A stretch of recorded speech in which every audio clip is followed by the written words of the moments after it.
Of today, we are holding the portion of Bashalach. Shabbos is called Shabbos Shira because of the Shira that we do in the reading. Today, in the Parsha, today we are holding the sixth part of the Parsha, which is on chapter 16, verse number 11.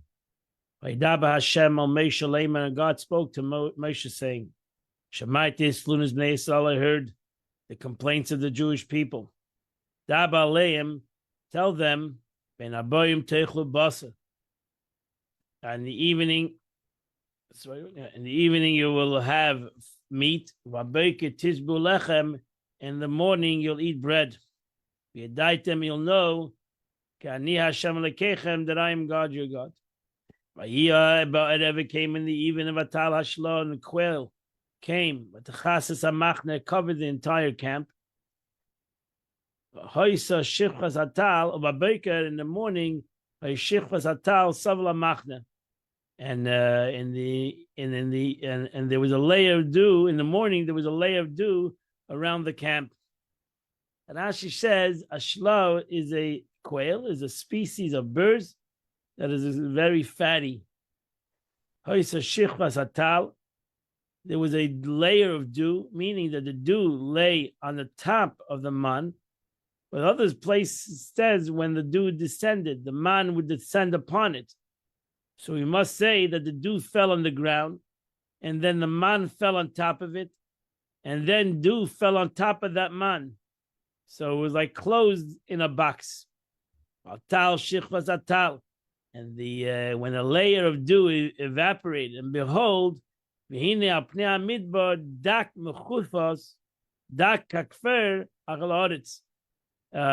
thin substance that had been packed in the dew was exposed, as the upper layer of the dew had been peeled back. The substance had a thin crust on top and a fine frost on the ground. Now she says when the sun, meaning the layer of dew evaporated, when the sun came out, the dew above the man rose towards the sun, as in a manner of dew to ascend towards the sun. For even if you fill an eggshell with dew, seals its opening, and leave it in the sun, it rises by itself. But our rabbis expound these words to mean that dew rose from the ground into the air, and the man came down from heaven. Unlike the natural law of creation, for here bread came from above and dew from below, rising from the ground moisture instead of condensing from the atmosphere.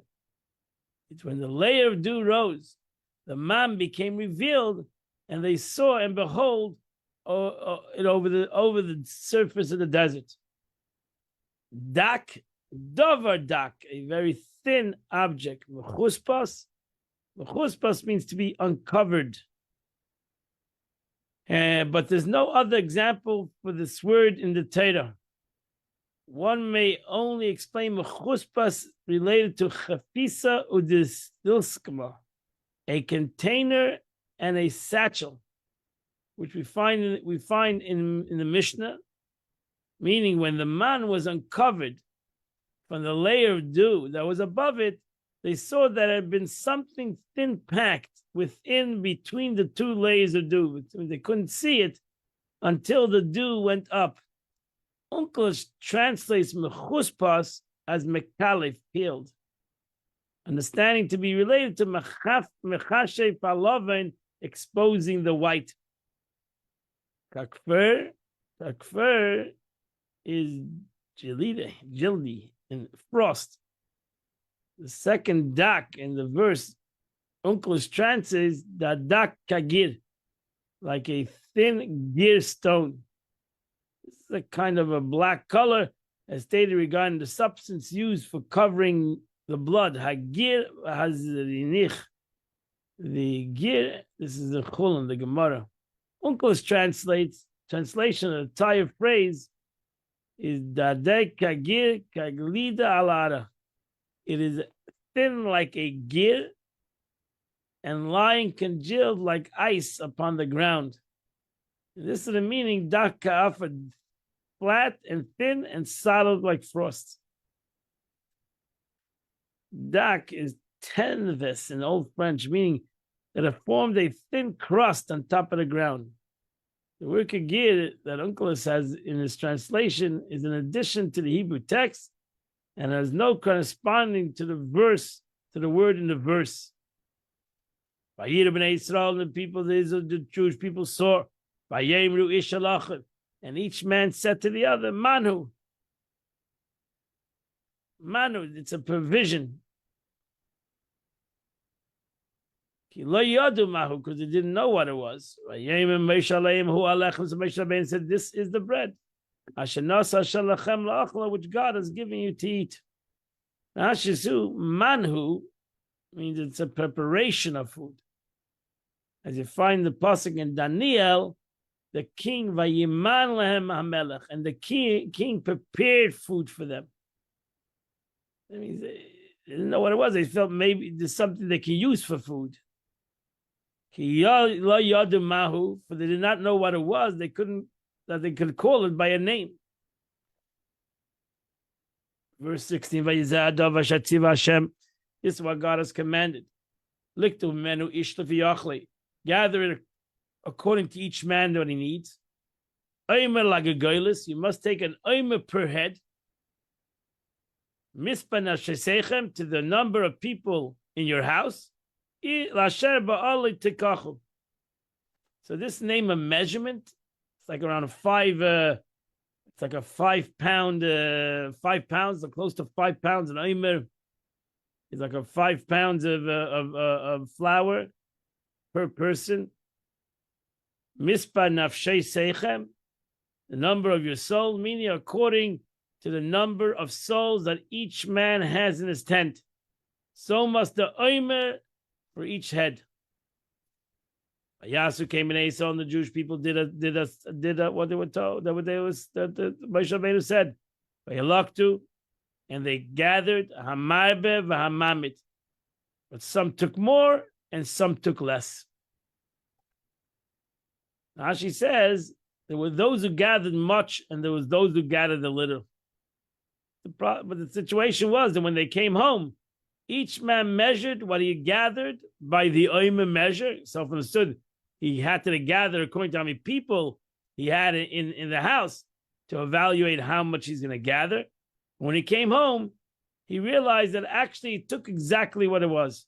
An omer per each head of those in his tent. And he who was gathered little did not find any less than an omer per head. And this was a great miracle that happened with the man every single day. And they measured it by the omer. They found that he who gathered much had no excess. The one who gathered a little was not missing. They gathered each according to what they needed. So this is what Moshe Rabbeinu said to them. Ish al yeser mimenad beikim. There's one problem over here, and that is you have to finish it by the next day. You can't leave over anything. Verse 10 and 20, Shamu el Moshe, and there were those that didn't listen to Moshe. Vayasidu Anoshim, and there were two people, Rashi says, and the whole Jewish nation, there was these two guys, Anoshim is plural. There were two guys that Vayasidu Menu at Boiker. There were two guys who left it over to see what would happen if they left it over till the morning. Vayorim Teloyim Vayivash, and they became full of maggots and they became putrid. Vayiktzaf Aleim Moshe. Moshe became, we realized that they were trying to do a challenge. As God said, this was going to be a challenge, and two had to approve the challenge. Rashi says, even though the verse doesn't tell us who these two guys are, but we are told that Dasim and Avidam, these two guys who made Moshe Rabbeinu troubles, in Mitzrayim, and here they continue to challenge him. Vayoram Tloim, maggots, Vayivash, they became putrid. This is in the verse. First, it became putrid, and then it becomes maggoty. As it says, and it did not become putrid, nor was it invested in maggots. And such is the way of all things that become maggoty. Usually it becomes putrid and then maggoty, but the pasuk sometimes says one before the other. Verse 21, and they gathered it each morning. Ish kifi achlei, all each person according to how much to what he eats. Anoimer, v'cham hashemes v'nimas, and then the sun would come out, and the rest of all the all the man that was out in the fields would melt. She says, v'cham hashemes v'nidor, that was left in the field and it would turn into streams. Gazelles and deers would drink from them, and thus other nations hunted and ate these animals, and they would taste them and they taste the man, and thus realize how praiseworthy Israel were. Oh, it's a medrash. Benimas pashar, it turned into water. Though the heat of the sun would become warm and melt. Another explanation, the word defined in tractate Sanhedrin at the end of another example of this word, v'namas, the Rashi wants to do v'namas, that it melted. Verse 23, when the Friday came, Laktu lechem Mishnah, then they gathered, each one had 2 portions. Shnei omer le'echad, each one had 2 omers to person. And their entire congregation came to Moshe and said, wow, we came home, and now we see that there's a double portion. Now she says, Laktu lechem Mishnah, when they measured it in their tents, what they had gathered, they found that it was doubled. 2 omers for each person. In the Medrash explanation, lechem Mishnah signifies the bread was different. It was a taste of Shabbos. It was a day that was better than usual, and the aroma of its taste. So not only was that there was extra for Shabbos, but the smell of Shabbos baking filled the home. The bread of Shabbos tastes different. The challah of Shabbos tastes different than the rest of the week. They had the taste of Shabbos. So that's how the Medrash learned the Loktu Lechem Mishnah. Not Lechem Mishnah is double, but Lechem Mishana is different. Mishuna, it's a different kind of food of Shabbos, is different than the food of the week. By Gidul and Moshe, they asked him, what is this different today than any other day? For here we may infer that Moshe ben Yatnia told them, even though we already mentioned this, that Moshe Rabbeinu said Shabbos, you're not going to collect it, but that was said as a statement that would be. So we must say that Moshe Rabbeinu didn't tell them that statement yet, concerning that Shabbos, that he will instruct and tell them on the 6th day you must prepare, until they asked him. So even though we actually mentioned this yesterday, but Moshe Rabbeinu didn't tell it to them yet, because then why would they ask the question?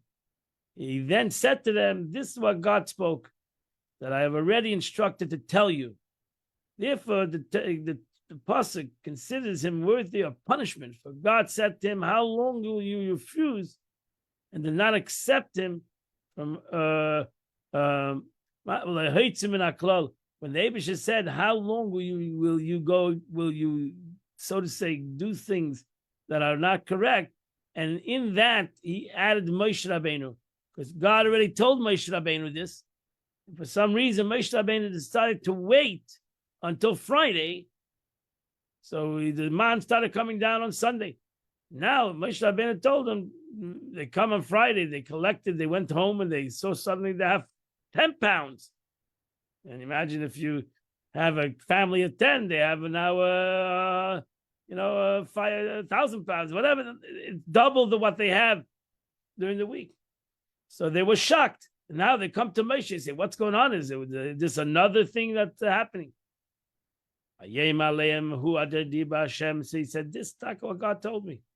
Shabbos, Shabbos, Shabbos, Shabbos, Kodesh. It's the holy day of Shabbos tomorrow. Machar, tomorrow is Shabbos. Es asher te'afu afu. What you bake on Friday is what you have. Asher tedavashtu bashelu. Whatever you want to eat for Shabbos, you better cook today. So we know that also that they already learned the laws of Shabbos because we're not holding Matan Torah yet. And here, the Torah was not given yet. So here we know that the Torah already, Moshe Rabbeinu told them that you're not going to be able to cook on Shabbos. You're not going to be able to bake on Shabbos. So therefore, you better bake today. You better start cooking right now. And anything left over that you didn't eat by Friday night, put away, because whatever you're gonna have left over from Friday is what you're gonna eat on Shabbos. She says, what you bake, meaning regarding that which you wish to bake in an oven, bake today. Everything that you need for 2 days. And regarding which you need to cook in water, cook today. The term afiyah is baking, is applied to bread, and bishul is usually applied to cooked dishes. Shmeres for keeping. That's what the expression in the Gemara. Be'erev Shabbos, yeichel b'Shabbos. Whatever you work on Erev Shabbos, that's what you're going to eat on Shabbos. So this explains that means whatever you work, because Shabbos is the concept of Mashiach. So whatever you eat, whatever you prepare during Golus, during the week, is what you're going to eat when Mashiach comes. But there were those, they left it until the morning. Imagine they were afraid. Maybe they would have no food on Shabbos. But they saw, wow, because every day they left it over. And they saw that they had to finish the food. As one of them proved that anything left over became totally disgusting. But this happened. They left it over. It didn't become putrid, and there was no maggots. Eat for today. For today is Shabbos to God. Today, you're not going to find any man in the field. And Rashi says in the morning they would usually go out and gather the man. They came to ask Moshe, should we go out or not? And he said to them, eat what you have prepared. Towards the evening, they came and back to him and asked again, should we go out? He said to them, today is Shabbos. He saw they were worried that perhaps the man had stopped and no longer come down. So he said to them, today you will not find it. That's in telling them basically, today you won't find it. But tomorrow, Mitzvah Shem, you're going to have it. Sheishis Yom Tilaktu, they'll gather the man for 6 days. On the 7th day of Shabbos, it's not going to be there. Now she says Shabbos, the man lo yibay will be not in that day. The verse is stated here only only to include Yom Kippur and other festivals. That not only a man didn't fall on Shabbos, the man didn't fall on Yom Kippur, it didn't fall on Rosh Hashanah, it didn't fall on Sukkot, it didn't fall on Pesach, it didn't fall on Shabbos and Yontif. That's why we do Lechem Mishnah, Shabbos and Yontif. And it will happen on the 7th day. Some people didn't trust. Lilka, they went out. And they didn't find anything. God said to Moshe, how much longer will you refuse to observe my commandments and my teachings? The fact that Moses is included here in God's reprimand may be explained in the Proverbs amongst the common people. Together with the thorns, the cabbage is stricken. Because of the wicked, the decent also are criticized. Ruki Hashem Nasalachem es Shabbos. The Leibishter gave you the day of Shabbos. Alkein hu Nasalachem b'yem Ashish Lechem Yamayim. Therefore, is giving you on the 6th day double food. Shvu Ishtaktov. Each person stay at home. Each person does not leave his place by Yom HaShvi on the seventh day. Here we're gonna learn many laws of it. Chumash Shabbos.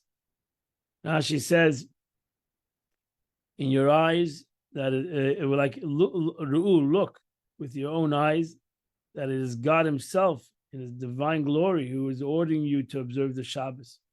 For a miracle occurs on the day preceding each Shabbos, that He gives you bread for 2 days. Shvu ishtachtav. From here, the sages learn another principle, that one who went outside the city limits on Shabbos may move 4 cubits, 3 cubits for the measure of his body, and another cubit to the extent of his hand. So it's Daled Amis. Mekayma Shel Adam is Daled Amis, and that Daled Amis is like 6 feet. So that's Mekayma Shel Adam, a normal situation. You have taller men, you have shorter men. Humans, the taller humans are the shorter stuff, but 6 feet. The general is 6 feet. Ayetzi Ishmei Kaimei, that's another law. This refers to the 2,000 cubits, 2,000 amis of walking outside the city on Shabbos. This is later in the Torah. Torah prohibits a person from walking 2,000 amis out of a city limit. We're talking about a situation where there's like fields around the city. You can walk, from Boca to Miami, because it goes city to city. There's no separation. There used to be separations between cities, but you could drive north, and you'll have sometimes a big separation between one city and another city. So you're allowed to walk 2,000 amas in Jewish law out of your city boundary. Tchum Shabbos, one of the laws of Shabbos. You're not allowed to walk unless you make an 8 of tchumim. That means you put like a meal in that area. So that creates another 2,000 amas, another 2,000 cubits. It's like a mile. Something like a mile. I don't know exactly the number, but it's close to 2,000 amas. 2,000 amas is like 3,000 feet. Relay Mefurish, the Rashi says the Tchumi Elamadivi Seifrim, that we know Tchum Shabbos, how many cubits it doesn't mention the Torah. But we learned that's all a rabbinical decree. It's not stated, for the laws of Shabbos limits only and inferred by those expounding in the Torah. The scripture primary intent is referring to those who gathering man. So they didn't go out of Tchum Shabbos; they went right out of the tent. But over here, we learn the concept of not going out of the city limits. And the people rested on the 7 days. On the 7th day, the Jewish people called it man. Who kizera God lavan, and it was a coriander. It was like a coriander seed, but it was white. I'm not sure what a coriander seed looks like. And it tasted like pastry fried in honey cake. Now she says, is that a God lavan? God is a plant named coriander in French. And its seed is round, but not white. The man, however, was white, and it's compared to a coriander seed only, respect to being round. So don't go out and buy a coriander seed and think that it's man. The verse thus means it's like a coriander seed, and it was white. But it's a tzapiches, Rashi says, is a type of dough fried in honey, which is called iskeritin in the Mishnah. You can find this word in the Mishnah. And this is how Onkelos also translates it, that it was some kind of a dough that was fried in honey. We know that the Medrash says that it had taste of any taste you wanted to have it taste like it had that taste. Verse 32, Moshe Rabbeinu says, Hashem, this is what God commanded. Mala Omer, fill up an Omer. It should be, take one Omer. This is also interesting. This pasuk is about the future, because this was to that the Moshe Rabbeinu took an Omer of man, and he put it in the Beis Hamikdash, in the Mishkan, and ultimately in the Beis Hamikdash. And some place it's hidden right now, this jar of man. The Mishmeres Sechem, it should be forever. Because again, you have to realize at this time, it was not planned to be 40 years of man. The plan was to come to Yisrael pretty quickly, and to build it in Beis Hamikdash. But whatever, plans changed. But that's why it says that Moshe Rabbeinu took a man that would be for generations, the man Yiros Halechem, so that the people will see, the people will see how the able God took care of the Jews in the desert. He gave them man min hashamayim. And Rashi says, "L'mishmeres l'gniza," the day of Sechem, for your generations. This refers to the time of the prophet Jeremiah, Yirmiyahu. When Yirmiyahu was rebuking the people, he said, "Why are you not occupied with studying of Torah? Why are you not learning?" And they replied, "Should we neglect our work and engage in the study of Torah? We're busy. From where shall we earn a living? You're telling us that we should learn. We need to go to work." He brought them out, so he showed them the man. He showed them the urn of man. And he said to them, "You, this generation, see the word of God." It does not say hear, but see. On this our forefathers were provided for. The Eibishter has means in which to provide food for those who fear him. Tzemach Tzedek, I believe, said that that's the man. Man is the parnasa. Jews throughout history lived parnasa like man min hashamayim. It was a gift from heaven, and that's what the man was there to show us. And the man is still here. That we should realize that our provisions and all our successes is a bracha, birchas Hashem, hita'asher. It's all a bracha from God. So that's what God said. Make sure the Jewish people will always remember this man. Moshe told Aaron, take an urn, and put there a full omer of man. And put it before God as a safekeeping throughout your generations. Again, this is as Rashi is going to say, is a statement of the future. Tzinsenes is an earthware urn. Hanachas of Hashem, before the ark, that's Lifnei Hashem. The man stood in front of the ark. It must be therefore that this verse was not said until after the Beis Hamikdash Mishkan was built. So this verse must have been said after the story of the golden calf is a little further on. This is not even after the Mishkan was built. So Torah is talking about something that Moshe Rabbeinu told Aaron many, over a year maybe later. Nevertheless, it's put over here in the portion of the man. This is called Parshas Haman, portion of the man. Moshe, as God commanded Moshe, and Aaron did that. He put it, he put it in the Holy of Holies. He put it by the ark as a safekeeping. And this is again a statement of the future. So already we know that there's going to be 40 years already, even before the story of the Meraglim.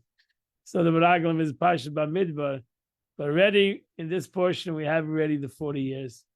The Jewish people ultimately ate this man for 40 years until they came to the inhabited land. As a man achlu, they ate the man at Boyim of Canaan until they came to the edge of the city of Canaan, the country of Canaan, the country of Israel. She says 40 years, but they're not 30 days missing in that period because they, for the man first came down for them on the 15th of Iyar, right? We read that. And on the 15th of Nisan, the 40th year later, it stopped. So it's really not 40 years. Really want to get down to nitty gritty, it's only 39 years and 11 months. Because they went into Eitzel on the 15th of Nisan, the 40th year.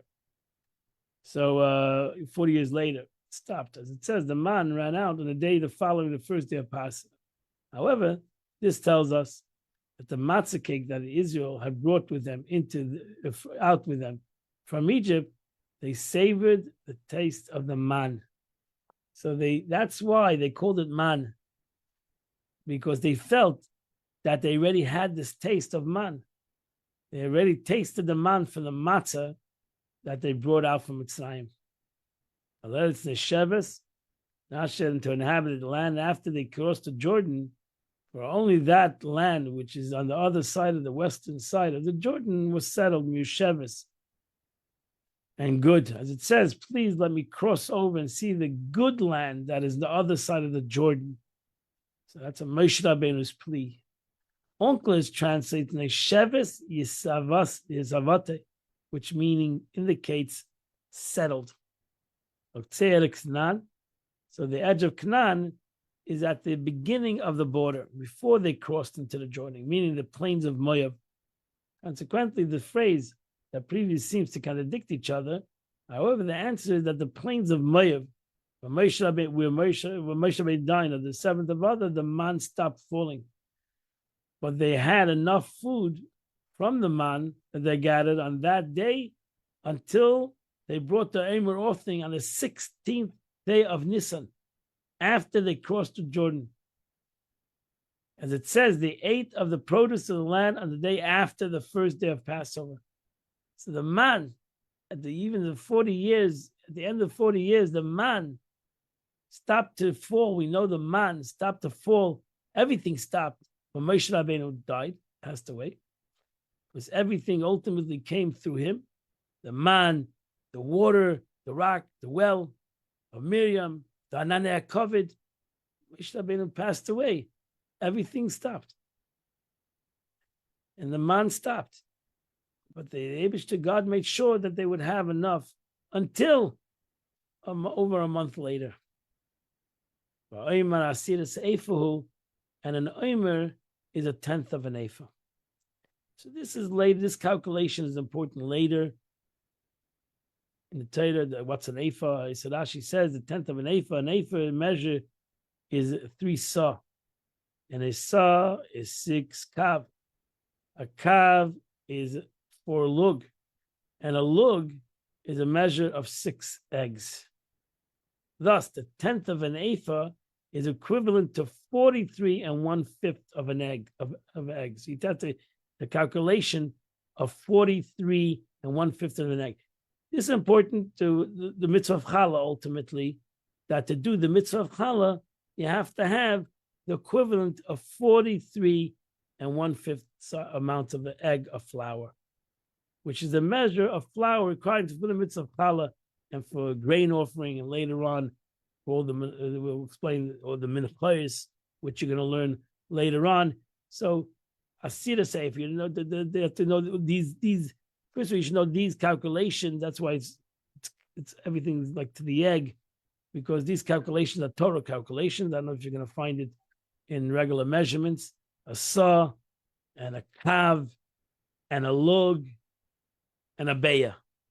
So ultimately, everything comes down to kebeya, to the size of an egg.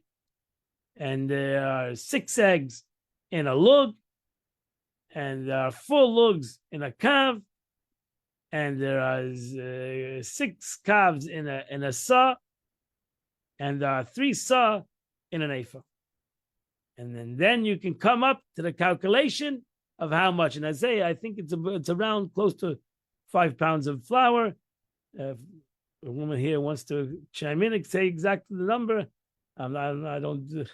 My wife will tell me. I think it's 4 to 5 pounds of flour that you have to do to do the mitzvah of make the bracha of a fresh chal. I can give you the calculation if you give me some time. Okay, I have a wonder. Wait, let's go to the Tanya of the day.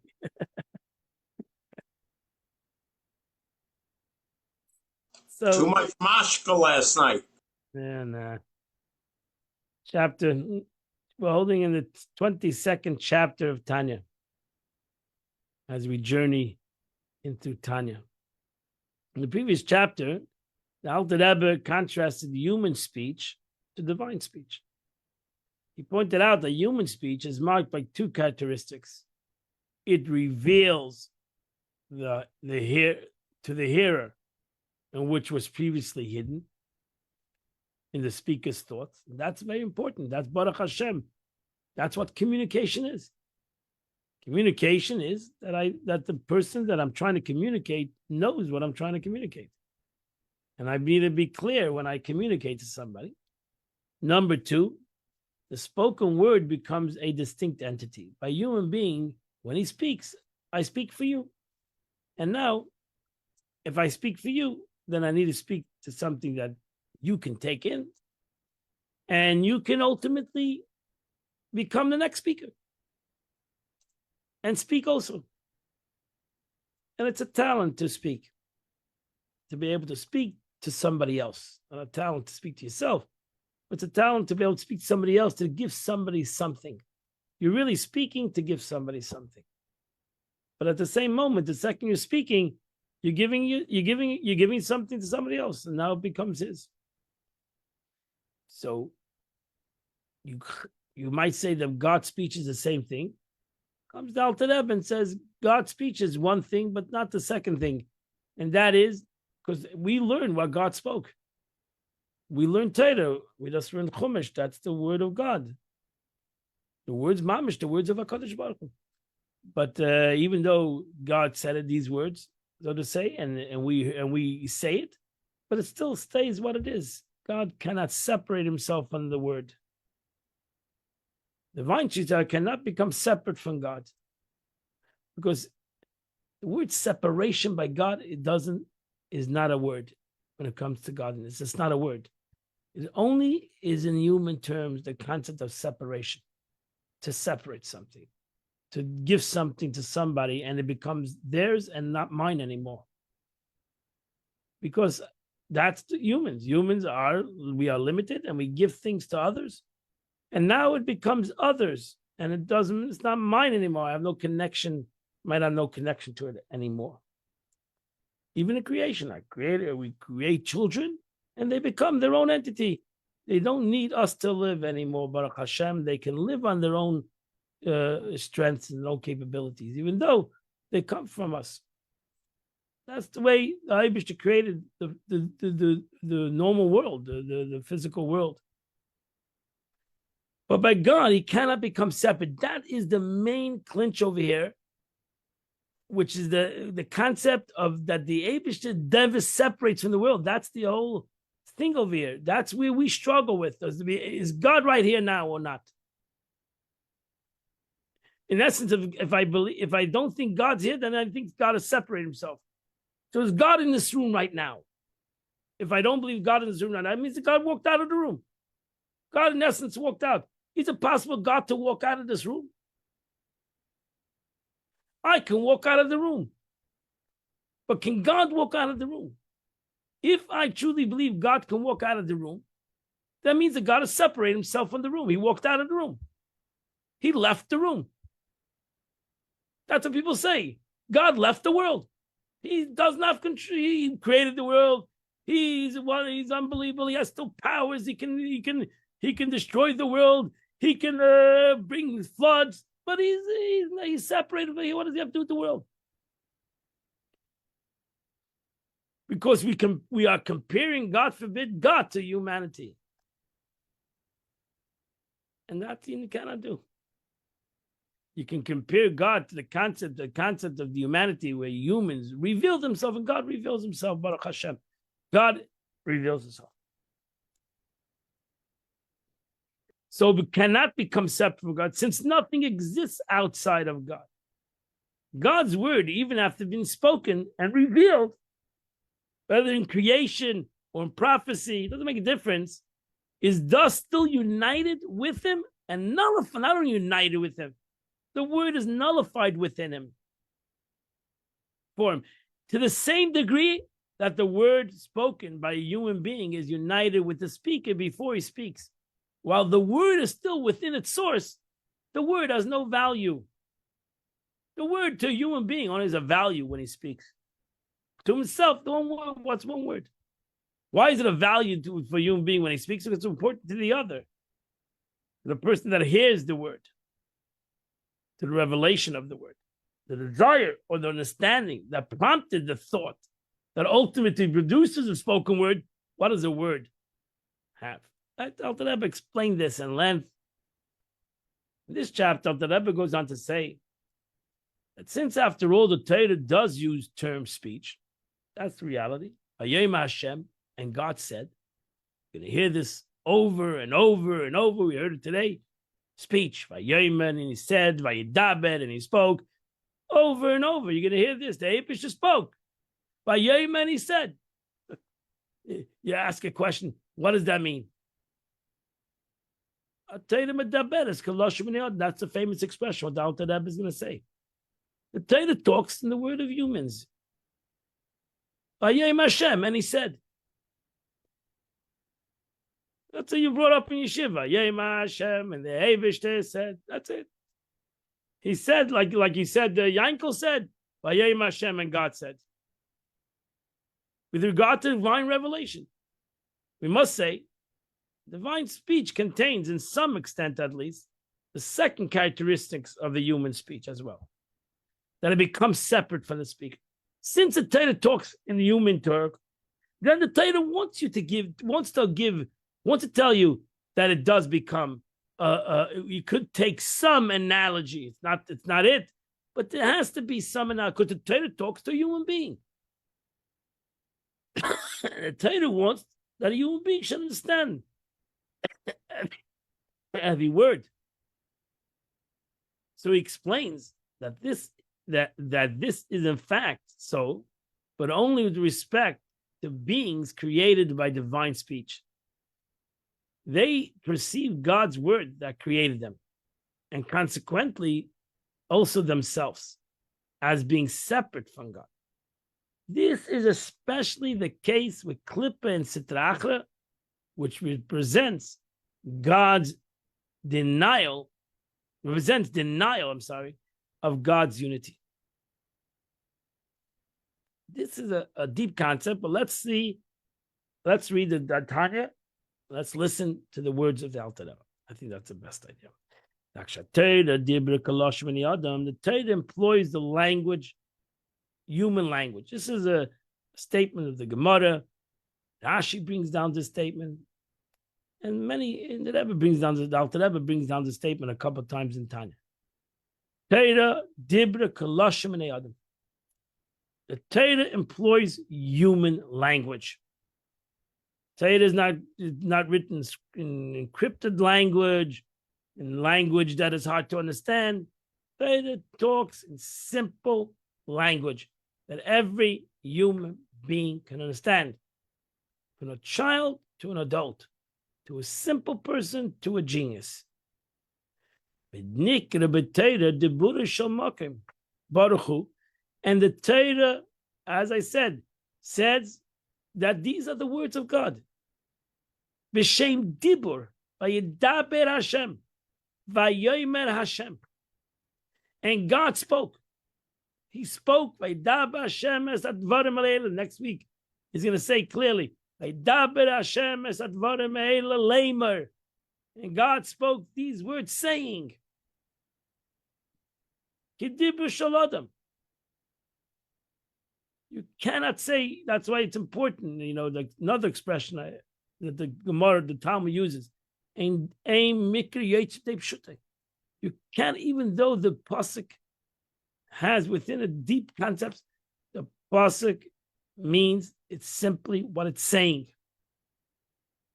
You might not understand what it means. You might say, what is the meaning that God spoke? What is the meaning of speech? Speech is a human concept. So what is the meaning that God spoke? But that's what it says. And God spoke. Then that means God spoke. It's characterized by the separation from the speaker, indicating that some way, at least God's word is also separate from him.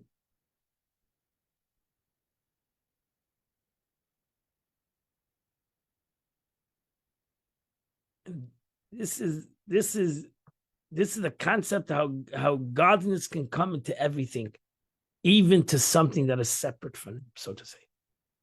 Something that thinks he's separate from him. It should be emes kahu, because in truth, that's the way it is. That God's words separate from him, not indeed with respect to himself, but only respect to various creations, as soon will be explained.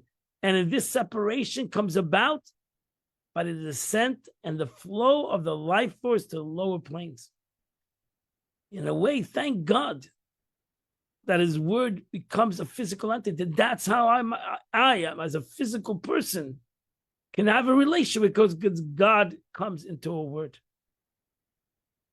If the Eibishter wouldn't come into a concept that's seemingly separate, I would never have a relationship with a concept. I would never have a relationship with God. It would be impossible.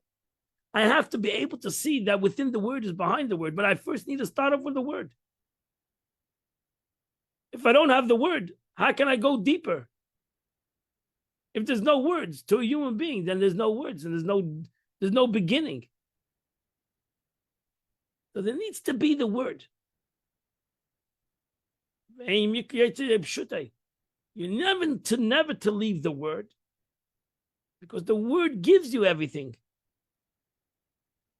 So even though the Eibishter made the descent was accomplished through many powerful contractions to come into a simple word, that through this word, or through God, through this word created unbelievable. Everything was created through the word. And look how many different various things were created in this word. Minim shainim. If the Eibishter wouldn't contract himself in the world, you would have one kind of a world. That's why the spiritual world is unity. There's one thing. It's all spiritual.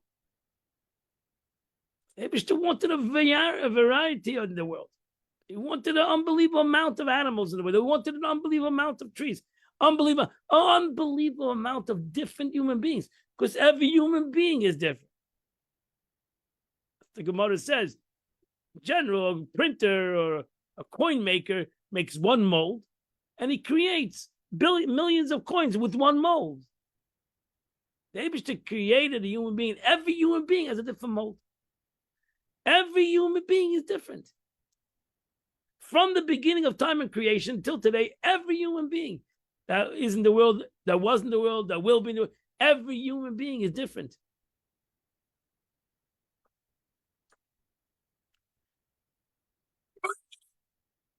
Thus, the diversity found in creation stems from the diversity, the contraction of this creative power. Thank God. Imagine we will all be exact same.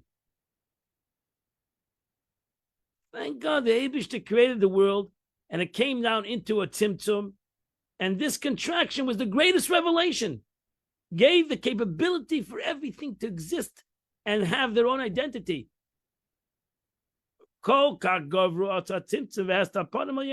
Indeed, so great and powerful are the contractions and the concealment of the spiritual continents of God, meaning the inner, deeper aspect of the divine life force is so heavily veiled. Not only creates different, this is the real thing, what happens. That the Eibishter can create things that are impure. Klippa, Sitra Achra. God can, through his word, creates things that are a challenge. so to say, a challenge to him. No amount of contraction could give rise to clippers. How can no spirituality can create something that's opposite of it? Spirituality cannot create something that's opposite. Only the Eibishter can create an opposite. Only God can create an opposite. Even at its lowest level, the divine life force would not ordinarily produce creation to deny God. Doesn't make sense. If you understand, if everything comes from spirituality, then it's impossible for the spirituality to create something that's opposite of spirituality. Because anything that it would create would be spiritual. So the spirituality, that's why Chassidus explains, that spirituality couldn't create a human being.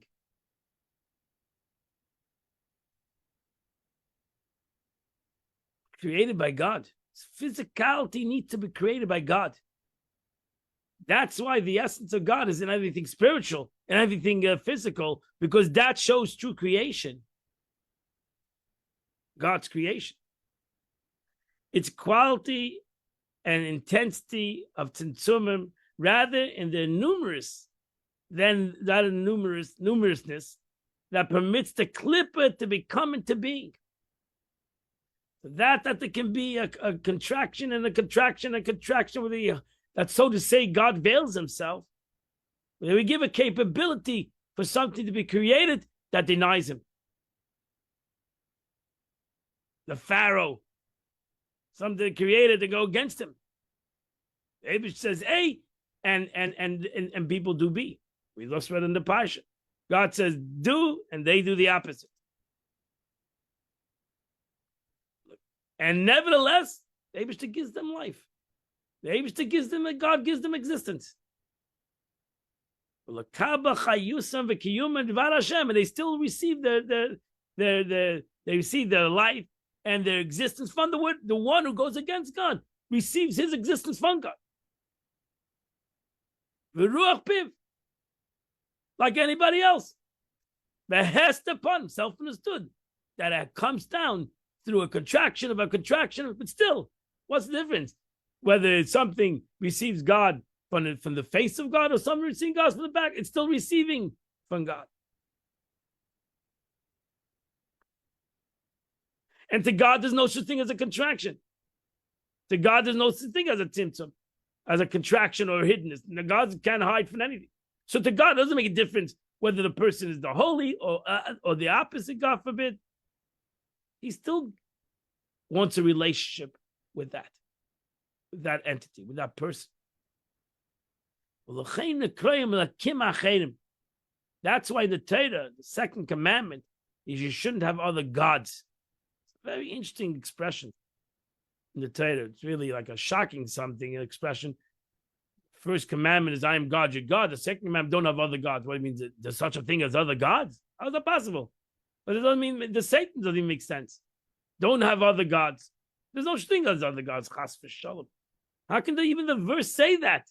When you say don't have that, and maybe there is something else I shouldn't have. That's what the pasuk means. Everything is God, whether it's good or bad, whether it's holy or unholy. Everything is God. The good, the mitzvah, the sin, the idol. The idol is ultimately God. That is an idol, and it's an existence. Whether man made it. So all idols man-made. It's still a godly existence. Because God gives it its existence. How can God give an existence to something that's totally opposite of him? You should not make an image, and here you have thousands and millions of images all over the world of idols and getchkas and etc. Called the Lakim Achedim. They have God in them. They sure do. Other gods for the nurture and vitality, which they draw from the realm of holiness. That's it. They draw, just like the holiness draws from the realm of holiness. The opposite of holiness also draws from the realm of holiness to exist. Maybe we give it that existence. That's what we make an idol. Idol doesn't come into being. So we give the existence, the capability for idols to exist. The human gives that capability. But the problem is, achedim, it's backside, it's outer, it's chitzonius. That's not a true relationship. A true relationship is an inner relationship. So a relationship is a relationship, but there's an inner relationship and there's an outer relationship. There's a real relationship, there's a fake relationship. We all understand that. There's a real relationship and there's a fake relationship. There's a fleeting relationship, there's a moment relationship,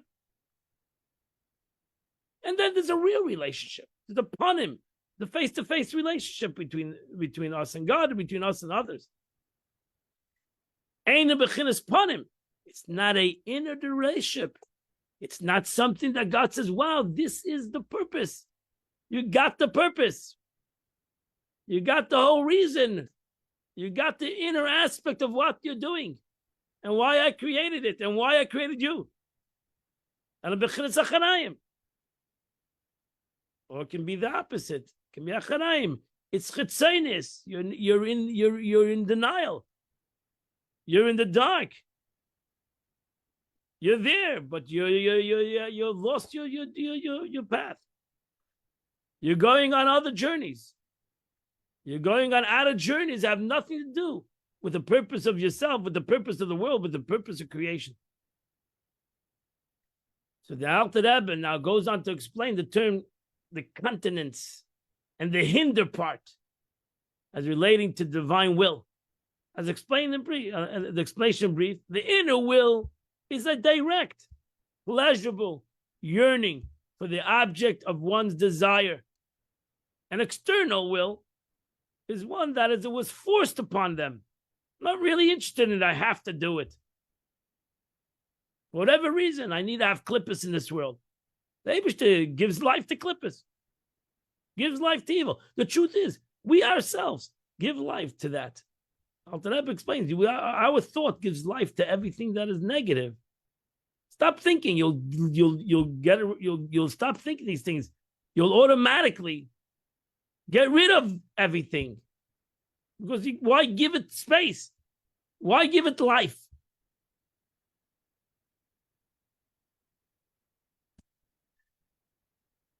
So there are some things that we are forced to give life to.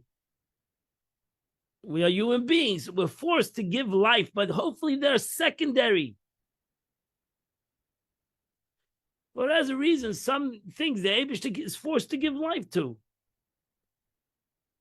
But they are secondary to him. He has no desire in it. He has no true desire in the thing for itself. It's there for another purpose. And there are things that a person desires for the thing itself. There are certain things the Eibishter desires for the thing itself. The Eibishter desires for the world, for the world itself, for the holiness of this world. It's not for something else. This world was not created for something else. This world was created for itself. There's a purpose in this world.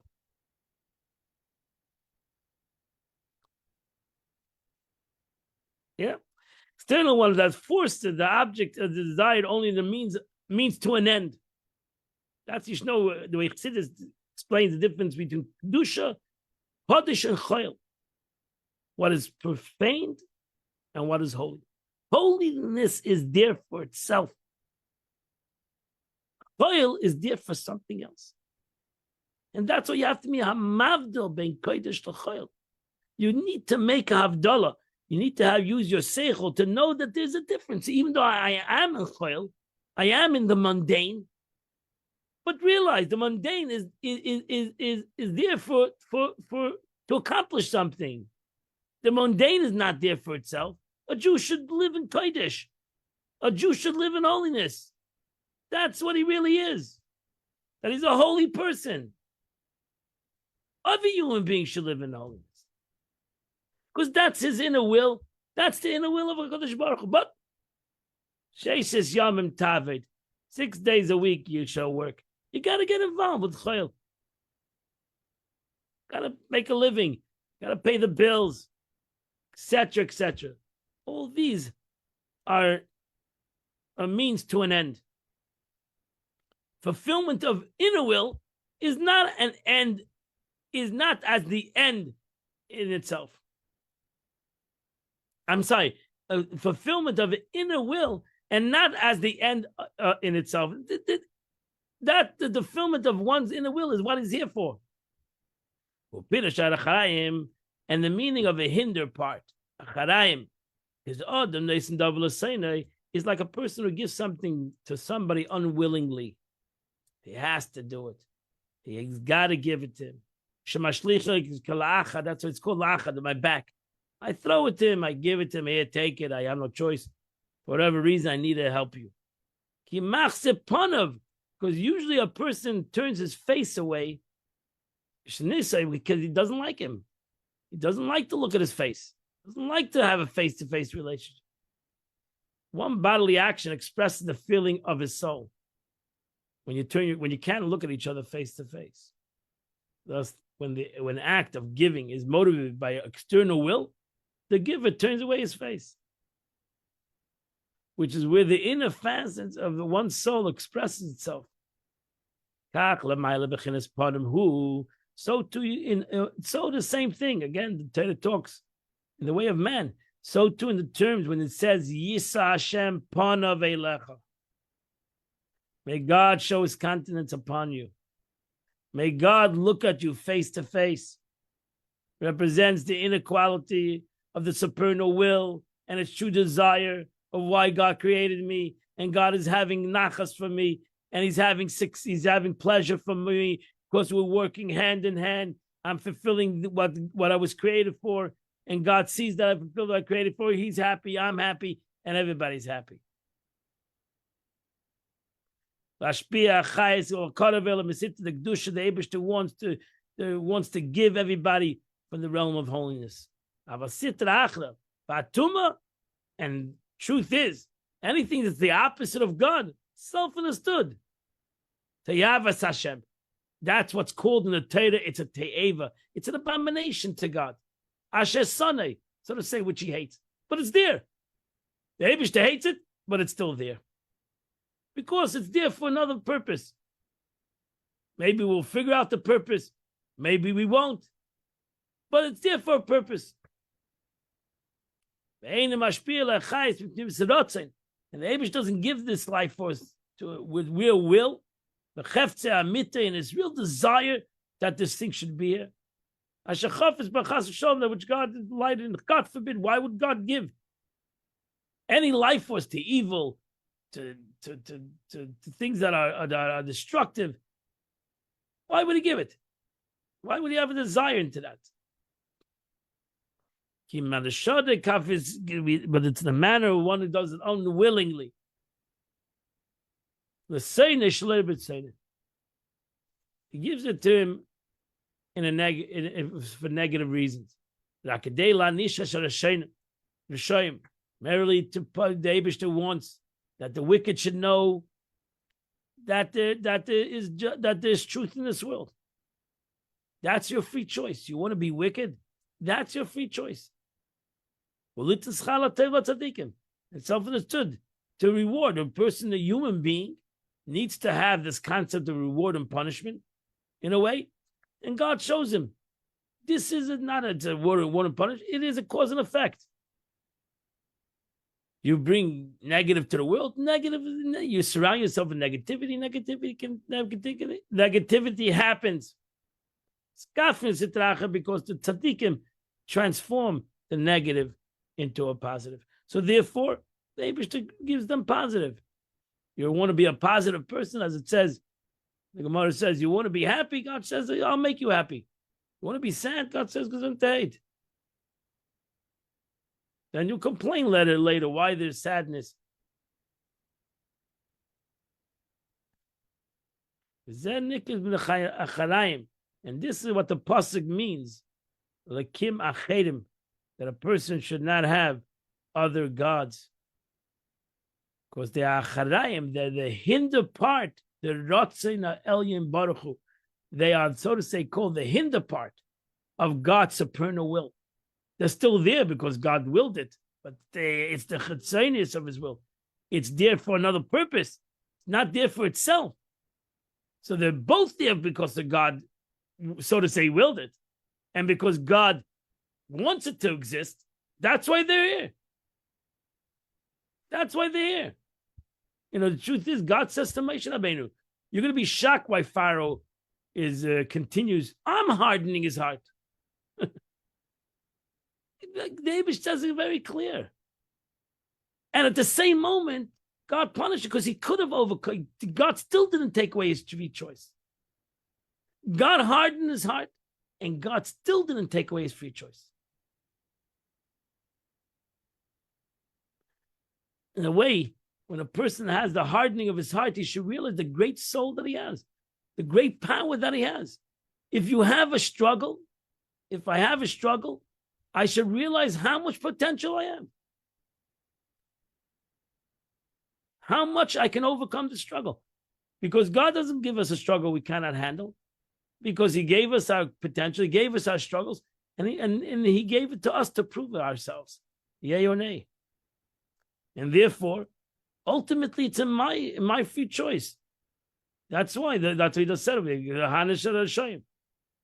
Shayim are wicked. Abishta created wickedness. He gave the possibility of wickedness. He gave the possibility of righteousness. Now he put it in each in our hands to choose to either go to the first pasuk, Anecha Hashem Alekecha, I am God your God, and I'm the true relationship with you, or you can go to have an outer relationship. You can go and have an outer relationship if you want. You can have a relationship with clippers and a relationship with tzitach. They're my creation like anything else. You can have this outer relationship and live a fake life and live an unpurposeful life and a life of darkness. Gesundheit. That's your free choice.